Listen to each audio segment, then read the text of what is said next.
Well, at the panel, Sherri, you had mentioned that you really like Alias and Aliens because it reminded you of battle armor that you need for being a composer. And so I just wondered from either of you, like, where is it have you felt you really needed that battle armor most? That's a good question. I think, again, this is a service industry, what we do. So I think, and it's hard not to take things personally, even though it's not meant to be personal, but it comes from we're doing something that's created from absolutely nothing. So it's hard not to take things personally, but I think that's, for me, a lot of times where my armor comes in. It's like, it didn't work. It's okay. Like, let it go. So I think that's it's a lot of what I need to be battle ready for. Okay. That answer too, please. When she said that, I thought, it's a really astute observation, because you really do have to be, the way I talk about it is you have to be passionately detached. You have to be passionate enough to say, here, check this out, this is really good. And if someone says, I don't like it, you go, great, what's not working for you? To instantly shift to how can I make this better? And it really requires a balance of both those things. And so I related very much to the battle armor analogy. Awesome, thank you. Michael, a big fan of the Acolyte. I know I get crap for it online, but I don't care. Talk about, I guess, composing for particularly a stranger when he was like Bonds. Yeah. So cool. He's a great character. And I loved, even though I had read the story arc, it's another when you see it on camera. So I was having, when I was watching episodes, kind of a fan experience. Like, oh wow, oh yeah, why didn't I see that coming? So he's a character who's really appealing because he makes darkness seem fun, and you understand why you'd want to side with the dark side when you see the stranger. So his music is both, he kind of represents chaos. And so when he's being really violent, the music is very horrific. But then he's also, he's seductive. And so when we're on his planet, you really feel seductive in a way that feels great but bad at the same time. And then he also has a theme that is kind of like an evil rising out of the dark, which is essentially what happens in the series. And so depending on which side of him we were seeing is how I approached it. Great job. Thank you. So for the Acolyte, how complicated was the beginning process? You've got a Star Wars property to work with. They're torn apart or they're loved, but nothing in between. And your part of that is going to be subject to that same thing. Was there a mental process you had to go through to get ready to dive in, or was it more exciting because of that? Yeah, I was aware of some of that. I wasn't even aware of how much of it. Okay. I learned a lot more about the fan base from watching the reactions, and I must say that I'm glad I didn't know the levels to which people are passionate about their Star Wars. But it was great to see how much people cared about it. True. Even when they felt like it was not what they want, the story that they wanted to see. But you can't buy into all of that when you go to write, because it's when you write, you have to come up with an idea, and that doesn't change no matter what the stakes are. So, it was a huge opportunity that I wanted to do, and I felt I'm thrilled to be doing this. I'm gonna give it my very best shot. You did. So the divisiveness is never about the music. Yeah. Excuse me? So the divisiveness is never about the music. It hasn't been mostly. Yeah. But I feel really, it means a lot to me about that. Well, there's plenty of things that have we'll say, if the product is good or bad, and the music's better. Like hell, if you look at the '90s, right? The '90s soundtracks did better than movies. Example: Tank Girl. Tank Girl, the movie bombed, right? But the soundtrack, you can still buy a vinyl at Urban Outfitters. Really? Did you know that? I did not know You that. could buy the soundtrack of Tank Girl at Urban Outfitters, on vinyl. Yes. My other question: would you like some Jägermeister? I'm gonna yes, but no. That's all, but like I said, the soundtracks always did better in the '90s than the movies. Interesting. Yeah, but that's all I'm saying. Oh my goodness. Anything else, guys? We have plenty more time on it. Okay. Damn, we did. I do. I forgot to tell you my outlet. It's Skywalking to Neverland. So we do like Star Wars and Disney. Oh, wow. But I did have a question because Michael, you had mentioned you likened The Empire Strikes Back to the opera, an operatic score, and that's how Star Wars is to me, very much so. And so I wanted to know, like when scoring the Acolyte, was there any moments in there that you wanted to go more operatic than perhaps Leslie Headland wanted to, and she had to pull you back, or anything like that? Did you try to make it more of an opera? She and I, we really aligned in that the score needed to feel like Star Wars in the moments that were really crucial for that, so that the unusual Star Wars moments could be unusual. We needed it to have both. So by the time the operatic moments came, that was what we by Leslie and the producers, we all wanted that. So there was only a couple moments where I had needed to dial it back. Is there any specifics you can I can think of one was the in episode 8, and the twins are under the bunta tree, and I don't want to say more about that, but it's near the end. Okay. And we dialed back how emotional the music was just a taste, because the scene was already so emotional that it didn't need even more pushing. So that was the only time I can think of. Sure. Anything else? So my media outlet, Bionic Buzz, we're all about people's passions. I want to know, both of you, where your passion for music came from that led you on this musical journey. Was it a certain score, certain artist or album, or something that was just naturally for you as a child? I mean, I think I was always involved in music. I'm a classically trained pianist, so there was always an attention in my training and curriculum for composing. Like, you always learned who your composers were, your classical composers. So I kind of always knew that there was an occupation or a job that was a composer. And I did learn early on that I was not going to be a classical performer.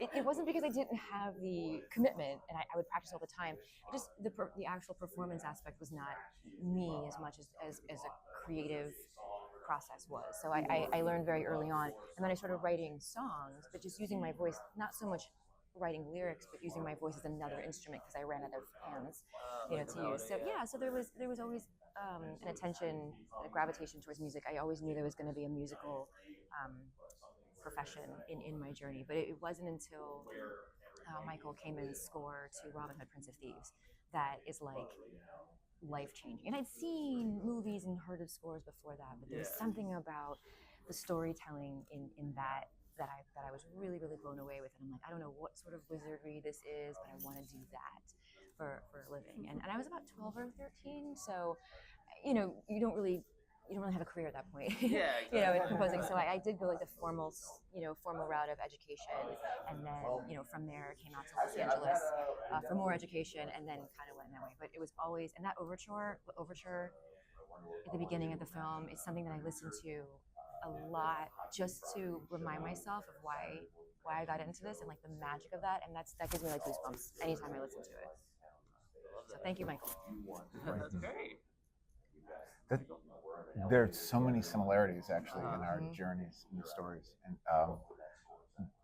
it was The Sound of Music for me, which I heard as a toddler, but the idea of that one word for every note by making it up like this, and all the kids having fun learning about that, was like, this is for me. And I had piano lessons from an early age, and it was always about, someone wrote this, who thought of this, how did they do that? And I would get to the finals of a piano competition when I was about 12 or 13, and my palms would sweat. I would completely choke. And that happened 2 years in a row, and there was a voice in my head that said, this may not be for you. Let it go, let it go. Right. And it was about that time that I actually finished something that I had written. I stuck past the writer's block stage and finished it. And when I realized, and the satisfaction I got from that was like, okay, this is something. And I didn't have a career at that point, but I knew that people wrote music and I loved doing it. And I loved getting over that hurdle and finishing it. And so that's what led me to where I am. It's amazing. Thank you both for sharing. Thank you. Mm-hmm. Thank you. I have another question. Oh, Okay, great. Awesome. Well, you guys spend your lives like scoring movies and things on TV. Is there any moment in your life that you have wanted to score for your life, and is it joyful or tragic? What do you go toward? The dark or the light? Oh, that's different. I mean, it's probably both. It depends. It's very dramatic, I think. Whatever it is. Well, okay. What instrumentation would you use then? Oh, just depends. Tuba. Tuba. I mean, it's a great. It's a really good question. I don't know, to be honest. I mean, somebody described me, because I think I said it actually, but they one time I'm like, oh, Sherri right? She's a very happy maximalist, you know. And I don't know if maximalist is an actual word, but it's definitely the opposite of minimalist. And I think that's what I do a lot. Is I tend to gravitate towards a lot of textures and a lot of sudden movements in my own writing, and I probably am like that in my life as well, where it's like I do try and get into the nuance of things, but I oftentimes I'm a bit reactionary. So I feel like if there was a soundtrack or a score to my life, I think it would be very polarized. Very polarized. It would be very Opposites. Yeah, opposites. Yeah, like it's very angry, or it's very comical, or I don't know, maybe just everything I've ever heard that you've written, I've always loved. I just thought it was exactly spot on, and it had these layers to it that made it worth listening to. It was music in its own form, as well as accompanying whatever. Thank you. I appreciate that. I'm a big fan of yours, and I don't want to. I'm going to let you answer the question, but I will answer what my take. Everything I've heard of yours, it's sophisticated, and very nuanced and very controlled. Not in a non-artistic way, but very like measured, like very confident. That's how it's kind of how I see you. It's like your personality. You have your words. You're chosen very, very well. You're very well spoken. Well, I feel like your music is also very well spoken in a way. But please answer your question. Well, it's always interesting to see how others regard you, because it's sometimes different than how you might see yourself. But I think of scoring my life actually in frightening moments. I never think in happy moments. I'm never thinking of how would I score this or something. But when something seems like, oh, that could be really frightening with the right score, like when I think that there's a sound outside and I don't know what is making it. That's when I hear it's like cue the detuned strings and the little frightening. Exactly. Yeah, little terrifying sounds. I thought I would be really terrified right now if I heard a score coming in. Okay. Excellent. Well, first of all, Rob, I'll come to you first, but I'm definitely going to come to you in a bit. We'll go on the round table. But Rob, so Deadpool and Wolverine, I've actually seen it on Monday. I'm super stoked. I am bragging, yes. We work hard at our tasks, and we get to see things early, so that's cool. So what I want to know is, there are a ton of needle drops in this movie. You had to kind of, compose your way around those or with those. Like, how do you incorporate those musical cues like bye, bye, bye, and things like that into your soundtrack? Yeah. And do you dance while you're doing it? Do you dance? He does. Always. He does. Don't listen to Bottom Man. Oh, yeah. A movie like this that has a lot of really 500 Days of Summer was a great masterclass in, I call it, you want the score to kind of feel like it's living in the same clothes as the pop song. So it's like coming from the same closet. So they're complementary aesthetically. Deadpool, there's stuff that's really all over the map. But I think there were some scenes that were using songs for a long time that they felt like weren't quite getting them to the feeling that they wanted to be hitting, or maybe it was just kind of these songs were treading water and they needed them to develop. So because I had done Stranger Things with Sean and he brought me in to do the running up the Kate Bush stuff in season 4 and the finale of season 4 where we took the main title theme and blew it out into like a 4-minute orchestral thing, he was familiar with how, using score and doing original augmentation to songs could really give them new life and help them to do what they needed to do in the scenes. So Sean, asked me to do that with some pretty fun songs, and it was crazy getting stems for Like a Prayer. Right? Oh, I man. mean, I feel like that's maybe the most valuable thing in my hard drive. Yeah. I have yeah. November Rain all stems in my hard drive. We need to talk. Yeah. What does stems mean for the leader? All the separate tracks. Oh my god. So Axel Yeah. and Slash and everybody. Wow. Yeah. Vocal, bass, And that's drums. a good music cue that was used. Yeah, thanks. No, it was super fun. It was Nice. great fun. Awesome. So, Christopher, last year I asked you like 10 questions about Rogers and musical because I love it so much. Well, I'm gonna ask him this. I brought my shirt. I wanted to get a photo with you, and I totally forgot it today. So, Later. Find me tomorrow.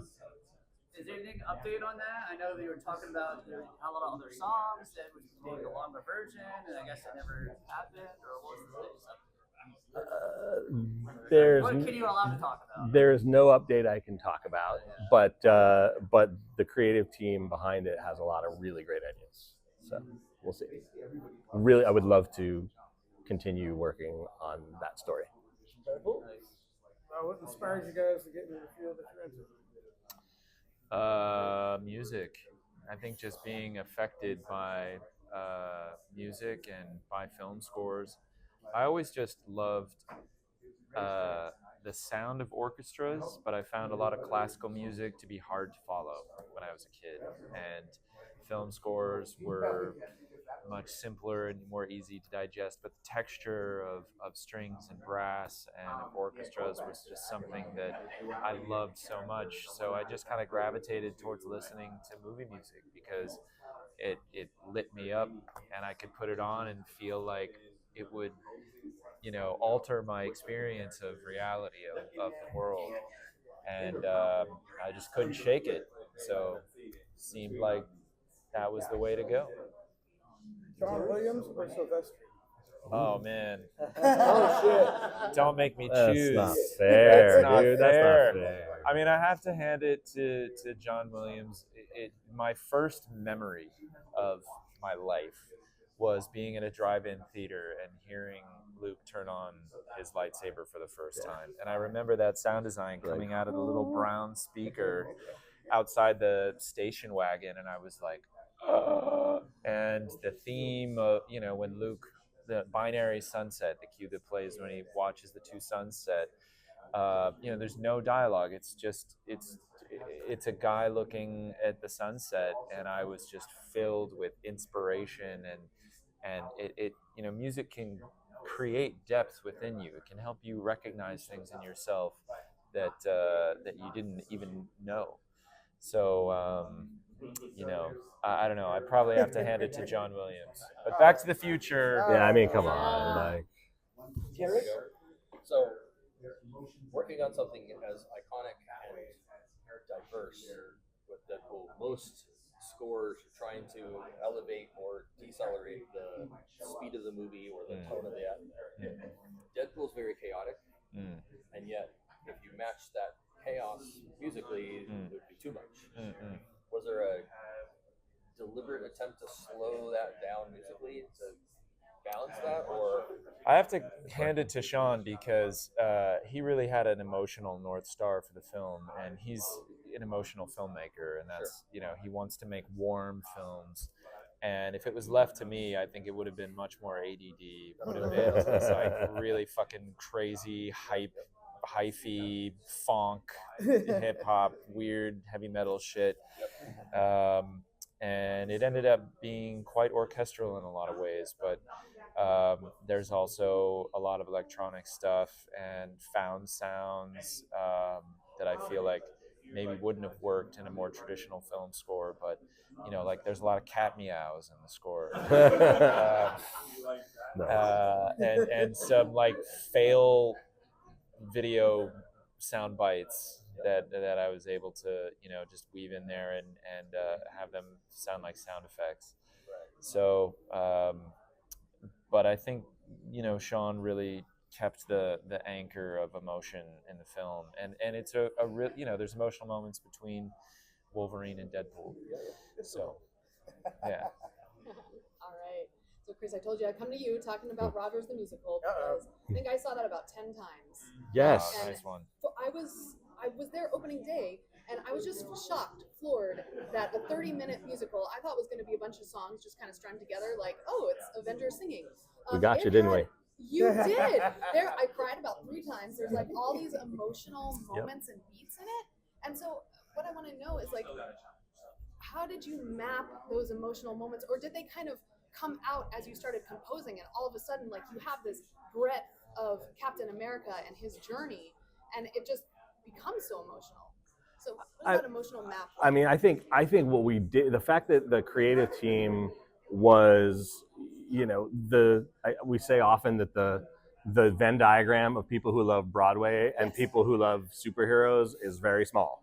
Right. The crisscross is small. There's like 5 of us, and 4 of us were involved in Rogers. So it's like we had, our book writer is like, has a Tony nomination, Hunter Bell, but he loves Marvel movies, and then Jordan, who directed the show and co-wrote the lyrics, he's a massive like Avengers fan, but also loves Alan Menken's best, Little Mermaid and all, and Little Shop and all that stuff. So we very much kind of said, we know the Marvel universe so well, which parts of Cap's story line up in like, it's actually very odd. Like, when you sit there and go, okay, well, the second number is part of your world meets Hercules meets Moana. Like, it's all like, we very much built it in, and the way we did it we knew we only had 35 minutes, so we're like, we have to find what are the things that have to be in a musical to get people to cry and cheer and do all that stuff. And so we literally went, okay, here are the songs we need. Now how do we take Cap's story and make that work in there? So we knew we had the I Want song. We knew we needed a patter song, and we like, okay, well, it's got to be Nick Fury who sings, who does it. And so I think that, if we were to expand this, I think we would do the same. We would very much do it in a way that would live in the world of like, what makes our favorite Broadway musicals great, and how do we take 6, 7 different movies when you combine Cap and Avengers and put it all together, and like, how do we distill those points down to make sure we tell this story, but within the context of still on a stage what would make you cry and cheer and laugh and stand up at the end and want to go buy T-shirts and sweatshirts and stuff. Yeah, and everything, and ears. Yeah, and exactly. Is there your favorite? Do you have like a favorite song? I know they're all your babies, but in that musical, I mean, I think End of the Line is probably going to be. It was actually the first one we wrote, but it was this idea, because it always struck me, especially someone who. So I did 2 years of Agent Carter. Okay. I scored that show, all of that show. And so I had this really strong connection already with Cap's early story. And so to me, there was this, like, the thing that makes a movie like Avengers and Cap, the thing that makes that land is the fact that even though he's got super powers and he was frozen in ice for 70, there's still that thing that makes anybody who's not a superhero go, oh wait, but I can connect with that. I know that feeling. And whether it's a lost love, or did I do the best I could coming back as an old man, like all of those things. So when we came up with this conceit that like, oh, what if old Cap and young Cap sing to each other, and old Cap answers young Cap's questions about, did I do enough? Did I give it everything I have? What did I do the right thing? Like, that becomes a really powerful song. And I think it did. I think it's definitely the most sort of emotional song, I think, in the show. And I think that finding that first allowed us to know that, like, okay, this is going to work, because everyone, including all the way up to Kevin Feige, were like, I'm going to greenlight this because it's just for one summer, but this could be a disaster. Like this could be a laughing stock disaster. And I think all of us were like, I don't know. I think we're going to swing hard, but we'll see. And it wasn't until that song got sent around and everyone's like, oh shit, this could actually be good. Yeah. And I don't know that anyone thought it could be good until then. So you did the Monarch Legacy of Monsters, and can you remind us, in the panel you mentioned the two films that really struck, like described me as a person. That was the question. Yeah. Just remind us of what that was. I went with a mixture. I went with Devil Wears Prada. Oh yes. Because I like a bit of Meryl Streep, and I love fashion, and it's just a funny movie. And I went with Audition, which is a Japanese horror movie. I don't know if you're familiar with, but that's a classic in my opinion. Nice. So Devil Wears Prada. What is that? How does that describe you? Are you into fashion? I'm into fashion, yeah. Look at him. Nice. Very nice. Look at his man. So you look great. I like what you're wearing. Thank you. It's hard to go bad with black. Oh, absolutely. Yeah, exactly. Is that the awesome fucking kilt or skirt you're wearing? Exactly, yeah. There you go. So yeah, like a bit of fashion, like a bit of banter. It's got a lot of good banter. I don't know if banter is a word that you use in America, but in England, banter is like, like bouncing off each other with some barbed comments. Yeah. There's a lot of that in Devil Wears Prada. I'm always curious the process you all take. I mean, they send you like unfinished scenes, right? And you have to like find like a tone to kind of match that, or is there notes that the director will send you, or you just kind of come up and then kind of move stuff around, or walk us through your process? There's a lot of notes. Yeah. You're going to have to prepare for an ego death if you want to be a composer. Okay. Yeah. But no, mostly the process for me is I try and come onto a project early and speak with the showrunner or the director before the show has been shot, if possible. Okay. And kind of draw inspiration from what we're vibing on together. And the reason I do that is I feel like it can become a more collaborative experience then, because I can then write some early ideas based on those conversations. I can send it to them. Maybe they'll find one thing out of the 20 things that I sent them. They'll be like, oh yeah, I love this. And then we've got like a starting point. We can go from there and build on that. So that's something that I did, for example, on Shogun. One of those early ideas is what became the main title theme.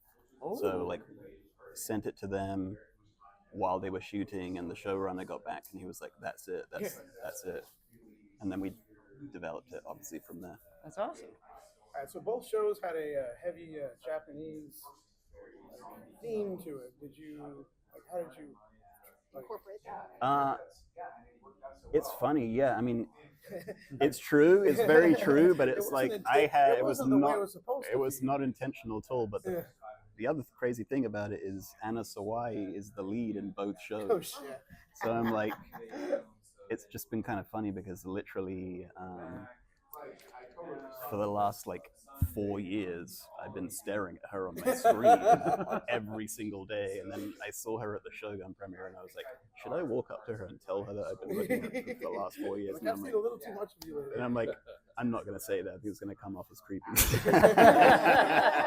would be a little weird. So I know that one of the biggest challenges with writing music is to keep all the other music that's in the world out of your head while you're doing that. Are you a noise canceling headphone type person, or do you actually listen to music while you're figuring out what's right? It's a good question. I mean, I definitely have periods where it's like when I'm outside of the studio, I just want silence. Like I'm driving around in silence, because I just don't want to have that outside noise, as you say. But then, there's other times where I'm like, I need to listen to stuff that's like so far away from the type of scoring that I'm doing, to kind of like, I don't know, just get myself out of it and then return with fresh perspective, Fair enough.